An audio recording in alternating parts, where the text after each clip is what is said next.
ఇంకోటి సార్, మా ఏలూరులో కార్పొరేటర్లు ఆగడాలు ఇంత అంతా కాదు సార్.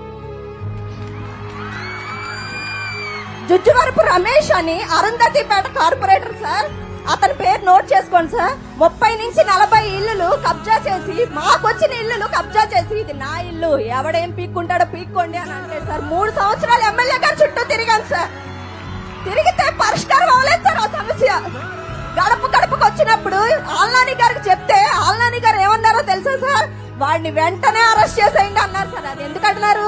ప్రజలందరూ ఉన్నారు కాబట్టి షోయింగ్ ఇవ్వడానికి అలా అన్నారు సార్. కానీ తర్వాత మళ్ళీ మామూలే సార్, మళ్ళీ వెళ్ళాం పార్టీ ఆఫీస్ చుట్టూ. మీరు తెలుగుదేశం పార్టీ కార్యకర్తలు కదా, మీ నాన్నగారు ప్రసాద్ గారు తెలుగుదేశంలో తిరుగుతారు కదా, మాకెందుకు మీకెందుకు ఇవ్వాలి, మేము ఇవ్వం, మీ చేతనైన పని చేసుకోండి అన్నారు సార్.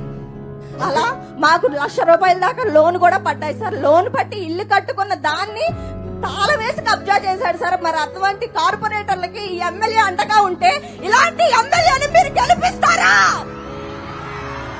చండగాన్ని గెలిపిస్తారా? ఖచ్చితంగా టీడీపీ